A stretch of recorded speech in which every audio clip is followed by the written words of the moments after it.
Hello and a happy Sabbath, brethren from all over the world. My name is Robert Onsando, broadcasting from Kenya. And today I would want us to share a very, very important topic. The significance of number 12, or why is 12 important in the Bible. We find the number 12 right from the beginning when we talk about the months of the year. They are 12 in number.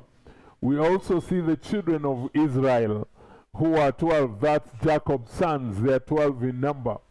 And we also see the disciples of Yeshua, they were also 12. We see the new city that is coming down from heaven. It has 12 gates written, the names of the sons of Jacob.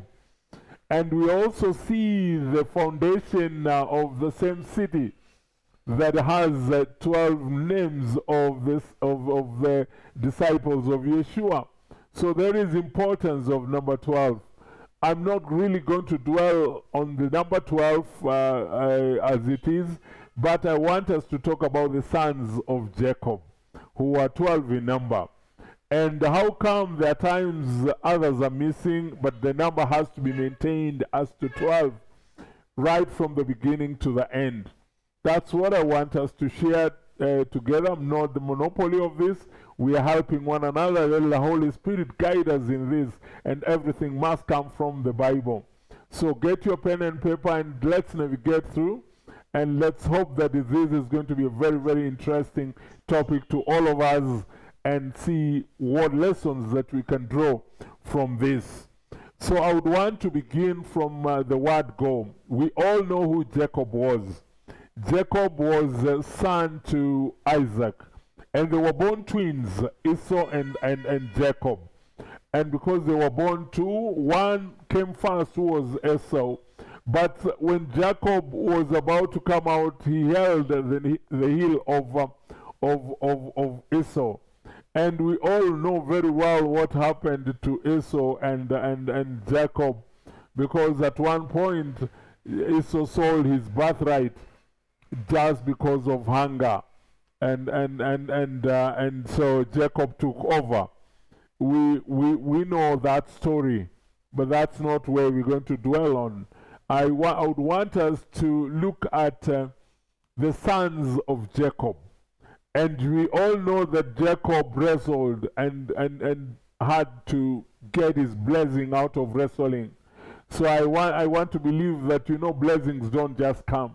You must fight for your blessings. You must strive to get your blessings, or at times even curses.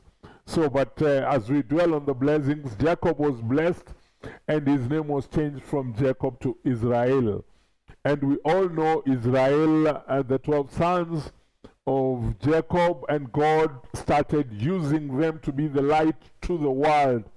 He did not have them to be the only ones to be saved, but God used them to be a salvation to the world. They were to be the light. They were to show the light. God works with a certain people who He uses to propagate what He wants to the whole world. In fact, in the book of Isaiah, because many people have asked why Israel, why are people talking about Israel all the time? The book of Isaiah, I want to read the book of Isaiah, I think verse chapter 49:6, if I'm not wrong. Let me just try to get that 6. This is what it is saying. And he said, "It is a light thing that thou shouldest be my servant, to raise up the tribes of Jacob, and to restore the preserved of Israel. I will also give thee for a light to the Gentiles." You know, there are those who use the word Gentiles, but at times it's written as nations. Gentiles is not a very, very good term, because people have always think that Gentiles are very far away. But what the Bible is talking about, nations. Gentiles means other nations. So to be the light to the nations, and thou mayst be my salvation to the end of the earth. So Israel was being used to be the light to be a salvation to go to the end of the earth, so that everybody would receive this good news through the Israelites. So Jacob was blessed. Jacob wrestled and he got the blessing. When he got the blessings, the 12 sons that he got and one daughter were all blessed. So that's why God used them to be the light to the world, to shine to the world. Because what the light does, the light shines to the world so that you are attracted to the light. Nobody wants to be attracted to darkness. So it was all about being attracted to the light, and that's exactly what happened. So as we continue with this, I want us to look at the book of Numbers, because that's where we find the children of Israel.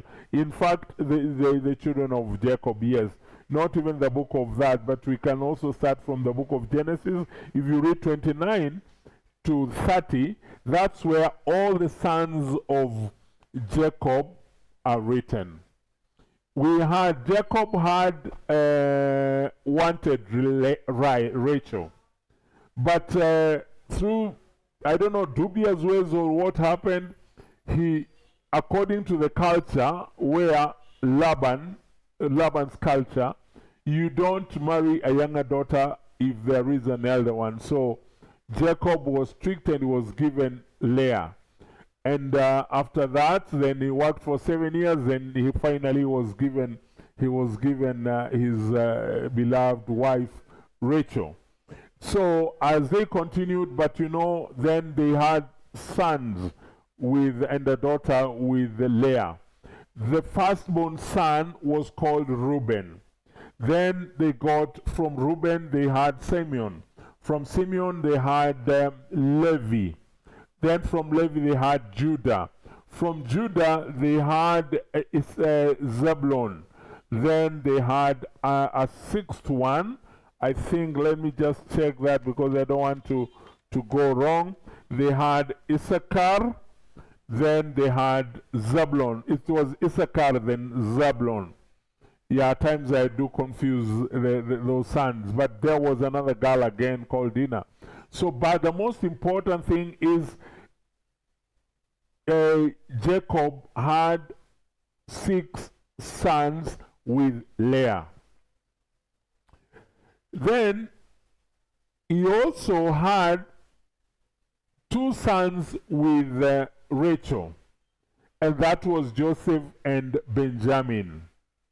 So Leah and Rachel had maid servants, to which as well, due to the influence of their wives, Jacob had sons with them.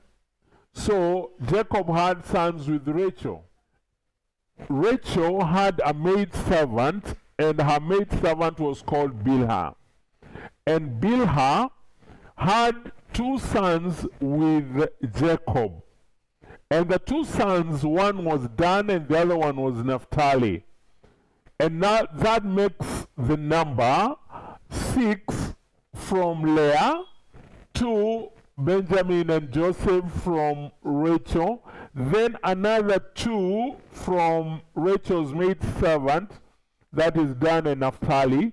Then Leah had also a maid servant, and the maid servant was called Zilpah. And Zilpah had 2 sons with Jacob. And the 2 sons, one was Gad and another one was Asheri. So that sums it up to 12 sons. That's what I want you to know. I don't want you to ask me why he was doing all those with all his wives, but the fact remains he had 12 sons. And the 12 sons are the ones who are called Israelites, because they come from Jacob, whose name was changed to Israel. So they became Israelites. I think that is fine with you now. What I really want you to understand, because there has been a confusion between Hebrew Israelites and Jews. I want to start from the word Jews. Jews is just a translation and an addition we don't have Jews. Jews are not there. But you know, people think that from the house of Judah, because Judah is a son to Israel, is a son to Jacob. So his descendants, people come from him, are the ones who are called Jews. But it's not really like that. These are the translations. These are different translations people have put in their mind. But the most important thing that you should know is not every Hebrews are not Israelites. And Israelites are not Jews. But in case you want to know that, but all Jews, if you really want to use that term, all Jews are Israelites. And all Israelites are Hebrews. So where do we begin from? We begin from Hebrew. One man who was called a Hebrew the very first time in the Bible is Abraham. Abraham the Hebrew. From the book of, I think Genesis 14, let me try to see that. Should be Genesis 14:13. Genesis 14:13. Let me try to read this and see. Yes. And there came one who had escaped and told Abraham the Hebrew. Abraham the Hebrew. So Abraham was the first person to be called Hebrew. And where does Hebrew come from? Because Hebrew is a tribe, is a language. And Hebrew comes from a man called Eber. Who was Eber? Eber was son to Arphaxad. Was not Arphaxad, Saleh. Then Saleh was son to Arphaxad. Arphaxad was son to Shem. So you start from Shem, you come to Arphaxad, you come to from Arphaxad you come to Saleh. From Saleh you come to Eber. Then from Eber you come to Peleg. During Peleg's time, that's when we had a division, because actually Eber got two twins. That was Peleg and Jecton. That is when we had a division. Then from Peleg we have Reu. From Reu we have Seruj. From Seruj we have Nahor. From Nahor we have Terah. Then from Terah we have Abraham.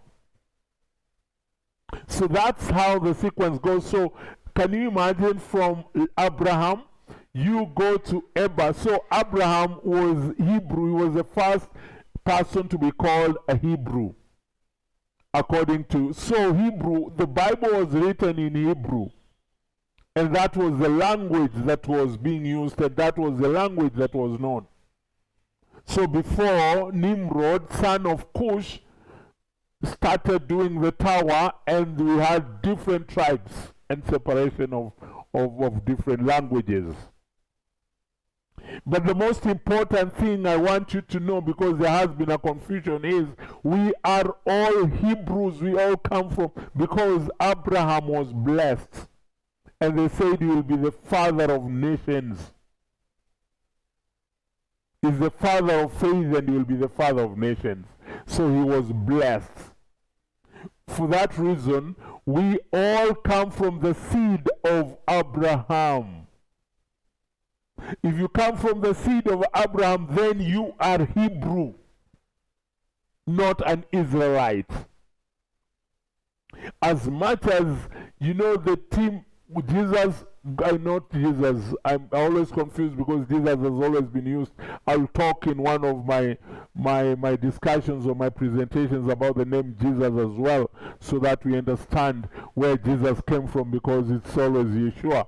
So by again, what I'm trying to say is Israelites were blessed.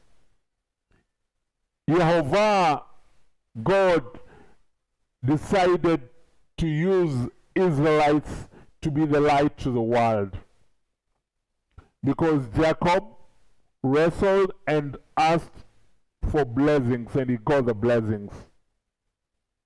So the Hebrews, everybody else who believes who is under Abraham, because Abraham was blessed, so you become a Hebrew. Then Israelites are sons and sons of Jacob. And YeHoVah, God wanted to use them to be the light to the world, to spread the good news. Whatever he wanted had to go to the world through the Israelites. Whether they did it or not, we'll know that later. But these were the chosen people that were used. Remember, Abram, Hebrew means, again, Hebrew, the ones who moved over, moving over. Abraham came from Ur. He was a Syrian. He came from Ur. So God wanted to use him, and he wanted to separate him. So you must be separated from the world, from where you are, from your reasoning. Be ready to be separated. And allow YeHoVah to direct you and to tell you, to show you what you're supposed to do. You don't have to ask questions where you're going. Abraham never asked anything when he was told to move. And that's why he's the father of faith. He had great faith. He moved without any question. And through him, we got Isaac. Then from Isaac we have Jacob, then who is Israel, then we have the Israelites. So what I wanted us to look into is the 12 sons of Jacob. And we've seen the 12 sons of Jacob, starting from Reuben, Simon, Levi, we have Judah, we have Issachar, we have Zabulon, we have we have Dan, we have Naphtali, we have Joseph, we have Benjamin, we have Gad, and we have Asheri. That makes 12. Now, as we continue down, we realize that these were the 12 sons of Jacob. But again, when you realize that in the book of Numbers, when you read the book of Numbers, you realize one thing. There is two are missing in the book of Numbers.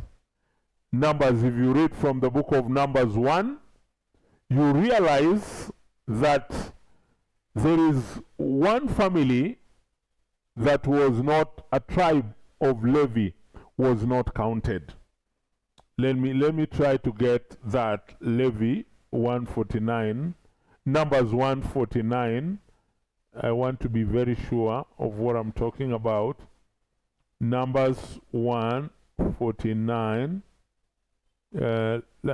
Okay, then it says, only thou shalt not number the tribe of Levi, neither take the sum of them among the children of Israel. But thou shalt appoint the Levites over the tabernacle of testimony, and over all the vessels thereof, and over all things that belong to it. They shall bear the tabernacle and all the vessels, thereof, and they shall minister unto it, and shall encamp round about the tabernacle. Now, sons, the family of Levi, the tribe of Levi, was not to be numbered. Was not to be numbered, for a reason that they were to be the Levites or priests all over, and they had been given an assignment by Yahweh himself, or YeHoVah.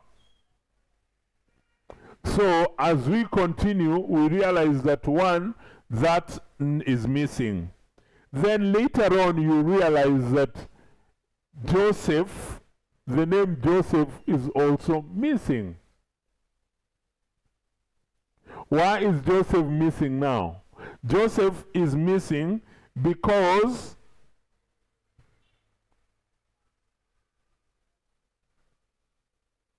Jacob had adopted two of his sons. One was Manasseh and Ephraim. So when you go down the list in the book of Numbers, you realize one, Levi is not numbered. Number two, Joseph is missing. But as much as Joseph is missing, Joseph had been given a double share.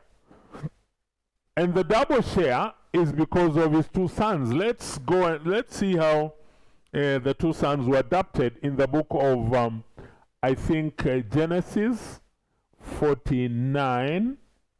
Genesis 49 verse, let me see, verse, Genesis 48:5, actually 48, not 49. 48:5. Listen to this, and this is what happened. And now thy two sons, this is Jacob speaking. Jacob was Israel, the father of Joseph. You remember, Joseph was the son who was sold by his brothers. They called him a dreamer. He was in Kenya, they would call him Beste. Beste means the lover of his dad, you know. But he was sold by his brothers to the Ishmaelites. That's how he landed in Egypt. So then later at old age, and when they had reunited with their brothers and their father, Jacob wanted to bless them because he was like, I would not have seen you and all this, so he brought his sons to be blessed, Joseph. And the two sons were blessed, and the two sons, and now Jacob is saying, and now thy two sons, Ephraim and Manasseh.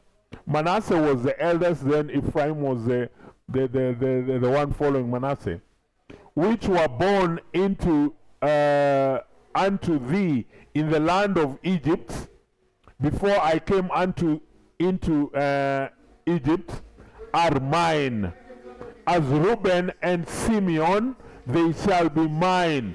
What Jacob is saying is, he has already adopted the two sons of Jacob, and the two sons are Ephraim and Manasseh.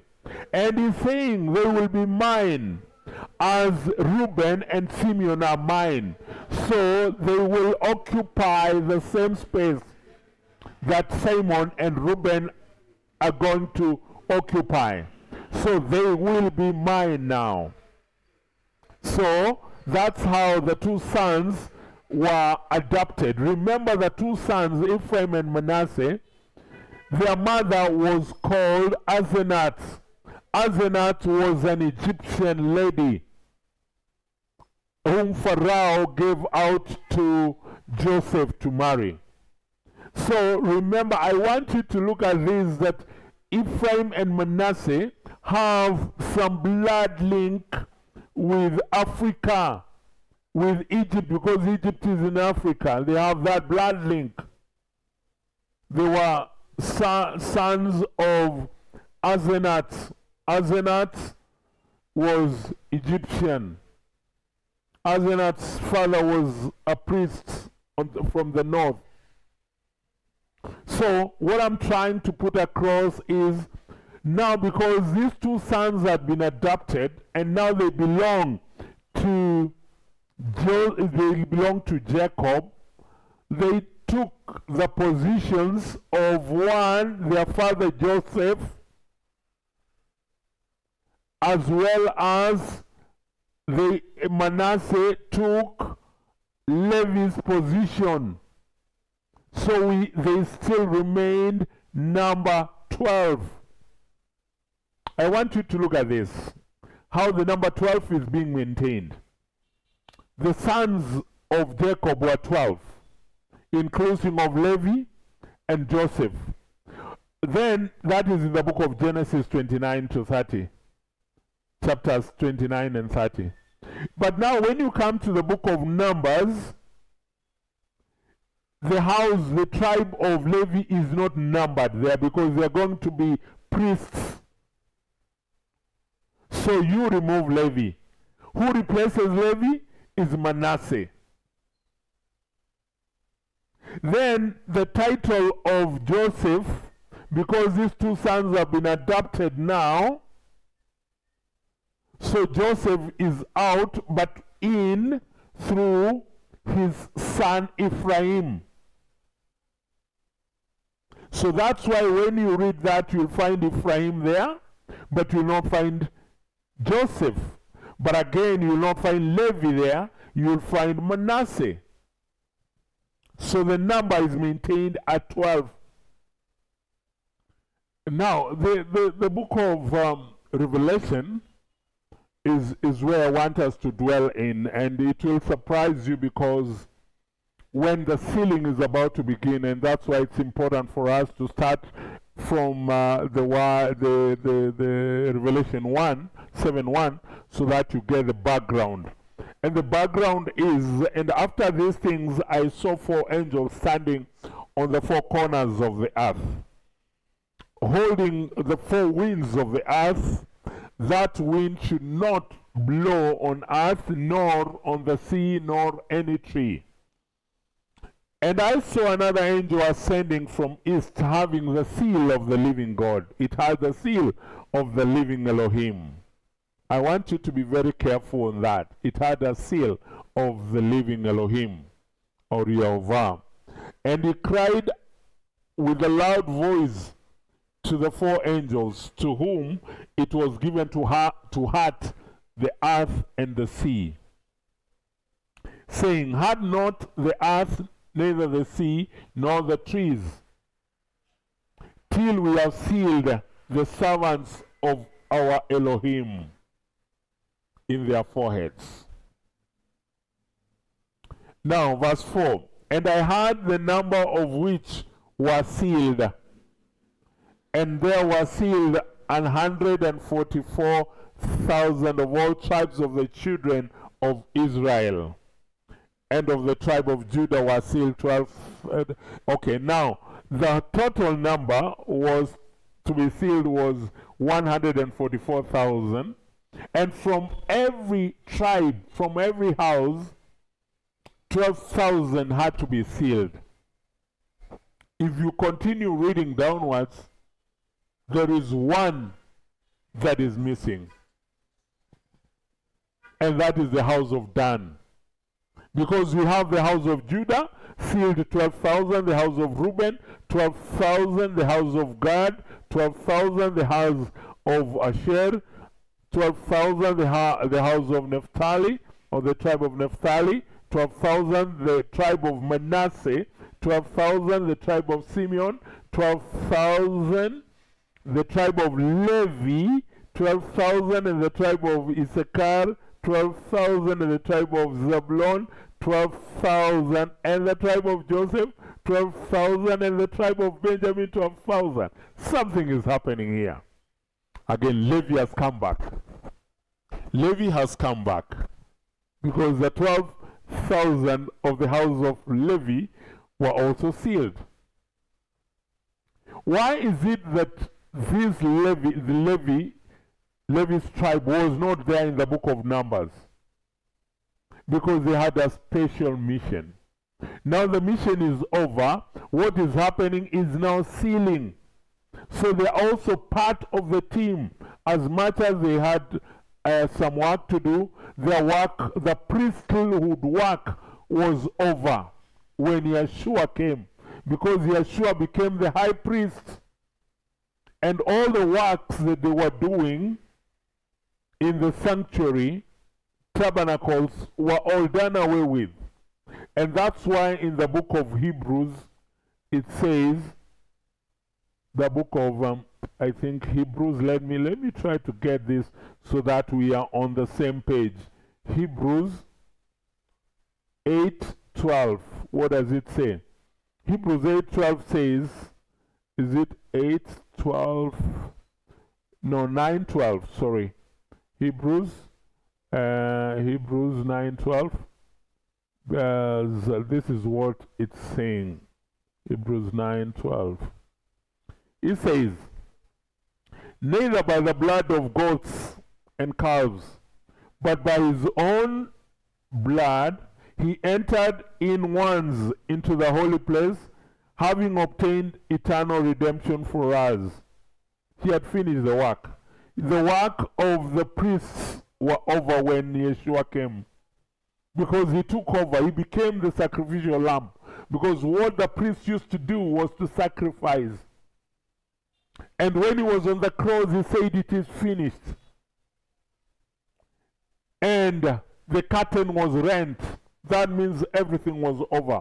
He became the sacrificial lamb, and he entered with his own blood.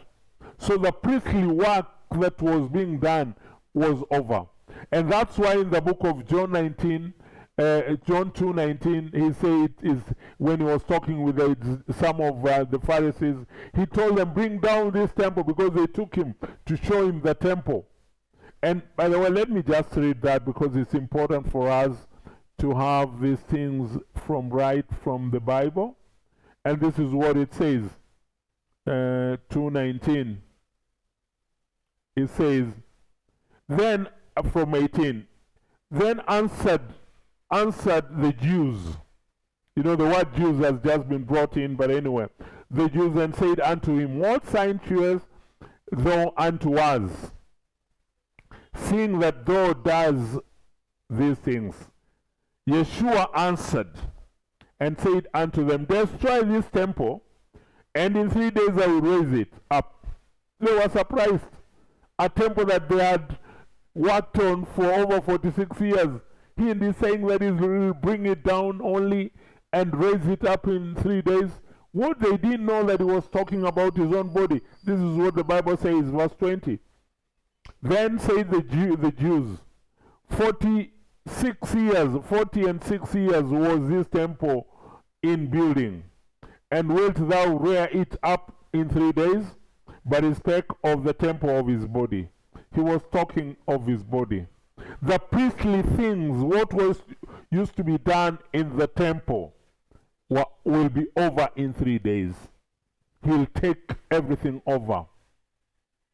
And that's what he did.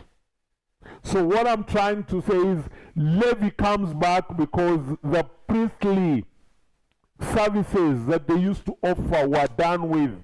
So he had to come, the tribe had to come back for sealing. Most inconspicuous is the house of Dan is missing. Why is the house of Dan now missing? Joseph has been brought back, remember. Joseph is being brought back because now Joseph stands on behalf of Ephraim. Ephraim is there through Joseph. Manasseh is already there as a firstborn. Then we have Ephraim being there through his father. So the tribe of Joseph is counted in Ephraim, or the tribe of Ephraim is counted in Joseph. So that's not a big deal. The big deal is, where is Dan's family? Where is Dan's tribe? Remember, we've already maintained the 12 again. The name Joseph has just been tilted a little bit. Instead of Dan, now we have Joseph. No, it's not Dan. Instead of Ephraim, now we have Joseph being brought back. Then Manasseh still is there. But Levi has been brought in and most probably taken over the position of Dan. Dan is not there at all when it comes to the seal. And this is the most important part of life. The sealing. When YeHoVah has sent his angels to seal, seal is everything. What makes Dan miss this very, very important event? What will make you miss in this very, very important event that is going on as we are talking now? Because everything is over now. It's the sealing. And the angels, the 4 angels had already come, and they were told by YeHoVah, please wait. Wait until all the 144,000 are sealed. The house of Jacob, the house of Israel. But one is missing, Dan is missing. Why? What made him miss? You can miss in other times, but this one, no. Why is he missing? That's the question. What made Dan miss? Let's try to navigate through and see what makes Dan miss. One thing that I realized when I was reading and trying to navigate through are the blessings that were being given by Jacob. Remember Jacob, when he was about to die, he called all the sons and he blessed them. I want you to tell me whether this is a blessing or a curse. When he came to a man called Dan, this is what he pronounced. Genesis 49 verse 17. I want you to tell me whether this is a blessing or a curse. I don't know. You will tell me that. 17. Dan shall be, this is Jacob pronouncing, Dan shall be a serpent by the way, an adder in the path, that biteth the horse heels, so that his rider shall fall back. Listen to this. He's saying that Dan shall be a serpent, not like a serpent, but shall be a serpent by the way, an adder in the path, that biteth the horse heels, so that his rider shall fall back. Is that a blessing or a curse? I don't know. Maybe you know better. But when the term serpent, he'll be a serpent. What does Revelation? Let's go to the book of Revelation 12:19 and see what the serpent, when the name serpent is being used. At what point was it used? And it says, and the great dragon was cast out, and the old serpent called the devil.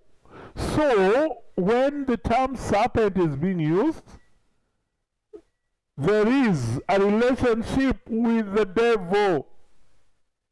By the way, the book of Genesis, same Genesis 3, talks about something as well. Now the serpent was more subtle than any beast of the field which Yahweh Elohim had made. So serpent, is that a blessing? That's my question. Jacob pronounces this in front of all the other brothers. And is this the blessing that you're giving your son? There must have been a reason for that. There must have been a reason for that. Nothing happens just like that. And this is what he said to him. He said, Dan shall be a serpent by the way, an adder in the path, that biteth the horse heels, so that his rider shall fall back. That's where it began. That's where everything began. Something else happened again. When he was given, everybody was allocated land. Everybody was allocated land. Everybody was allocated land. That is including Dan. But what happens now with Dan? Dan refused the land. Everybody was allocated land, but Dan was not happy with the land that he was allocated. He rebelled against Yahweh because all the instructions were coming from YeHoVah. He rebelled, was not satisfied with the land that he was given from the book of I think the book of Joshua. You read how they were all allocated or designated land, the book of Joshua 19, 40 to 48. Everybody was given land. Then they had to go out. They planned and said, no, we are not happy with this land. They had to go out and look for their own land. That's how they came to Laish and took over Laish and called that place Dan. That is at the north next to Lebanon. They took over that. They were not satisfied with God, what Yahweh had given them. How many times are you not satisfied with God Yahweh has given, YeHoVah has given you? Many times, we rebel against Him. You are told this is your portion. This is what you are supposed to do. This is what I've given you. You're never satisfied with what you're given by Yahweh. You're never satisfied that you are born in that family. That YeHoVah wanted you to be born in that family to be the light to the world. You want to move away from where you were born. You deny your parents. You deny your brothers and sisters. You deny your brethren, your neighbors. You want to go out and look for a better world for yourself. How many times are we rebelled against Yahweh? How many times? That will make us lose or miss out when the sealing is going on. They rebelled. He rebelled. There was a curse from the word go. He rebelled. Do you fight for your blessing or a curse? Have you been working for your blessing or you're working for your curse? Worse off, this is what he did. When they were moving, if you read the book of Judges, I'm not going to read it now, the book of Judges, as they were going out, they sent 5 spies. Judges 18. They sent 5 spies from every clan within the house of Dan. And as they were going, they met just on Ephraim, Mount Ephraim actually, they'd just gone. They met a person who seemed, the sound was familiar because he was a Levite.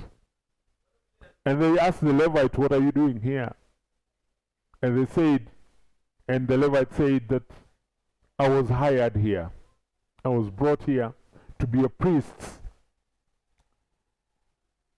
to Micah or Micah.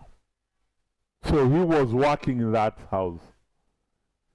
Surprisingly enough, something that was very funny with these Levites, they were worshipping idols.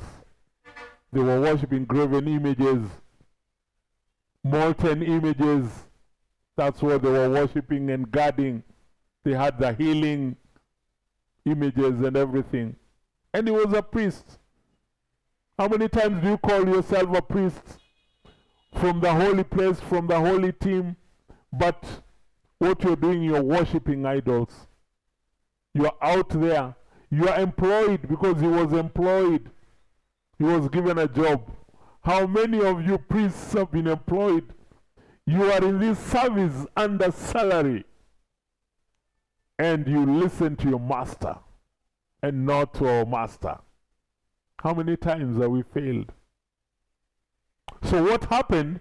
The spies went in and they told this Levite boy to pray for them for a safe journey as they were going on. And he prayed using their gods. They went through.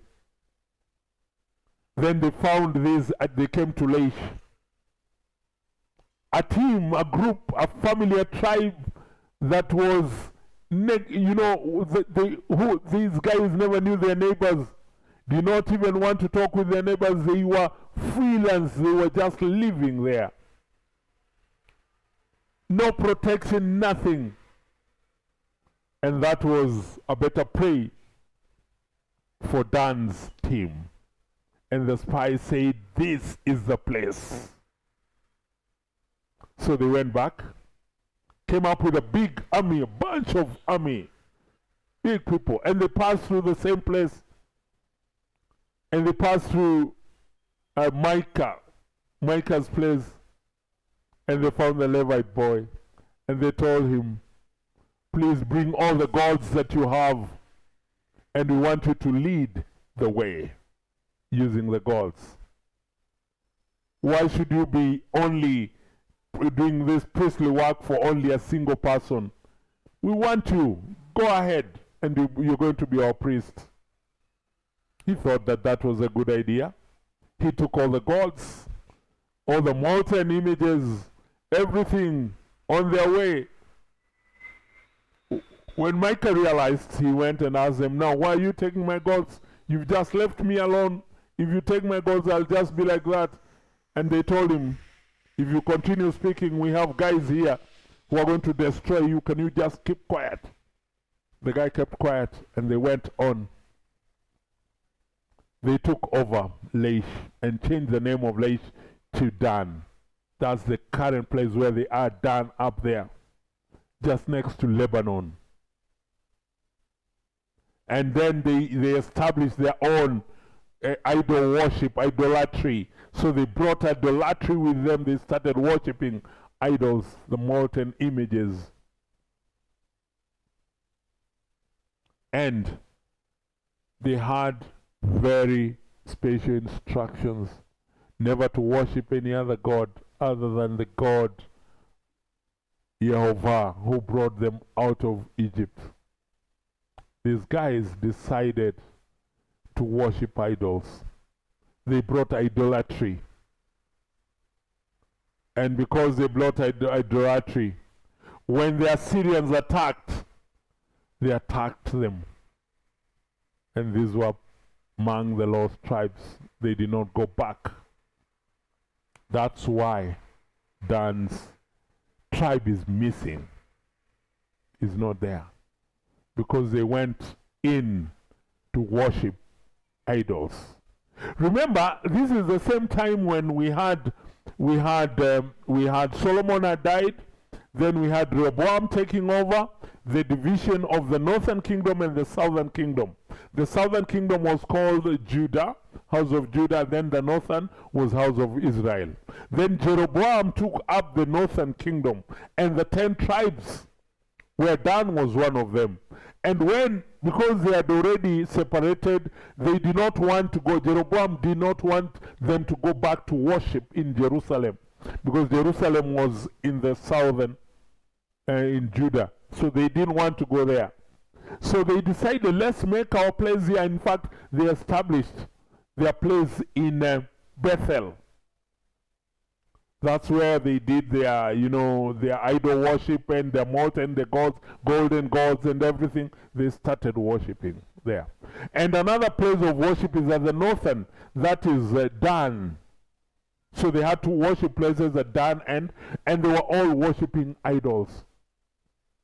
Remember, something happened. There was this man of Yahweh who was sent, man of YeHoVah, who was sent out and was supposed to go and warn Jeroboam. And as he was going, he was given clear instructions. When you go, don't eat, don't do anything. Just finish your mission there. When he went there, he did his mission very well. And at one point, Jeroboam was like, who is this man? And his hand froze until he sought again prayers from the same man of God. When everything was okay, he begged him to eat, all these things. But when the man of YeHoVah was coming back, he was tired on the way and he decided to sleep. Then a false prophet came, convinced him, he went back, he ate, and on his way back, he was eaten by lions, and that was the end because of ignoring the instructions of Yahweh, YeHoVah. Following very simple instructions can destroy you. You know what Jeroboam did? Jeroboam did something that was funny, because he decided to do the feasts. He did the feasts just like what was being done in the southern. That was the Feast of Tabernacles, but changed the month. In fact, he said, I want to read that. I think it's 1 Kings First Kings 12, First Kings 12, 31 and 32. I think so. Let me see whether that's the right one. Yes. I want to start from verse 32. And it says, and Jeroboam ordained a feast in the 8th month on the 15th day of the month, like unto the feast is in Judah.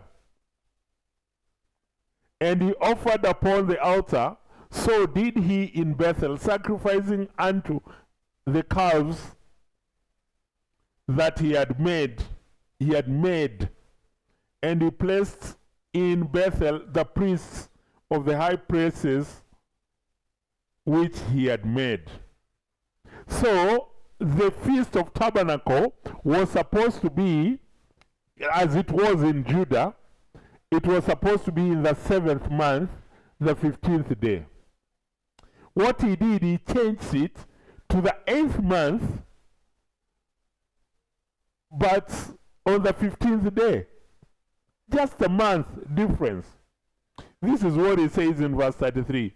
So he offered upon the altar which he created, and brought his own priests and his own gods at the altar. So he offered upon the altar which he had made in Bethel the 15th day of the 8th month, even in the month which he had devised of his own heart. He had devised of his own heart, and ordained a feast unto the children of Israel, and he offered upon the altar and burnt incense. He just changing just a month, not following the instructions. Very dangerous. This is what the Bible says. Dan missed out because he became an idolater. They started worshipping idols. So if you're worshipping idols, you'll miss out from the seal of the living YeHoVah. You'll miss out when the seal is coming, like in the book of Revelation 7. It says, stop fast until we seal the 144,000. Your name will miss out, just like Dan missed out, because of what you're worshiping. Are you worshiping money? Are you worshiping your children? Are you worshiping priests? Who is in between you and your salvation? Who is in between you and YeHoVah? Whoever who is in between you and your Creator and salvation and your Savior is your idol. What do you do most of the time? What do you think about? Are these phones becoming idols? Phones. Even before you do anything, you are on your phone. And as you are in your phone, something just pops up to distract you from what you're supposed to do. When the seal of the living YeHoVah is being, where will you be? The Bible says, YeHoVah told them, wait fast until we have all the 144 sealed. When the sealing is going on, where will you be? Will you be missing in action? Why? Because most importantly is the city that is coming from heaven. The city that is coming from heaven has 12 gates. 21:12. Listen to this. The city, it says, and had a wall great and high, and had 12 gates. And at the gates 12 angels, and the names written thereof, who are the names of the 12 tribes of the children of Israel. The 12 tribes, the names that are written. Is your name going to be there? Are you going to miss out? Why are you going to miss out? What will make you miss out? That's my question. Is it the idol worship? Is it your mouth talking about people all the time instead of concentrating in trying to bring to be the light to the world? Your work is to try and get people out from the system. You're always happy when you see people reprimanded. That is what you're happy of. You don't want the work of YeHoVah moving forward. Why would you want to miss out? Just like Dan's name missed out when sealing was going on. That's my question. Maybe you'll ask, I'm not an Israelite. I'm not, and that is what people ask a lot. I'm not from house of Jacob. But what does the Bible say? From them, this word, salvation, will go to the end of the world. It is from these sons of Jacob that the good news will spread to all corners of the world, and then salvation shall come. I love this verse, and it's important because many people don't know it. The book of Galatians. I'm looking for Galatians 3:27. What does it say? The book of Galatians 3:27. For as many of you as have been baptized into the Messiah have put on Messiah. Listen, if you're baptized into the Messiah, Yeshua the Messiah, now you've already put on the Messiah. So one thing that will make you be in that group, sealing group, is put on Yeshua the Messiah. Just put on Yeshua the Messiah. And that is by baptism. Look here, listen. He says in verse 28, then there is no Jew, nor Greek, there is neither bond nor free, there is neither male nor female, for ye are all one in Yeshua the Messiah. You are all one. Isn't that wonderful? Accept Yeshua the Messiah. Just accept Him, and everything is done for you. Accept Him. It continues in verse 29. And if ye be Messiahs, then ye are Abraham's seed.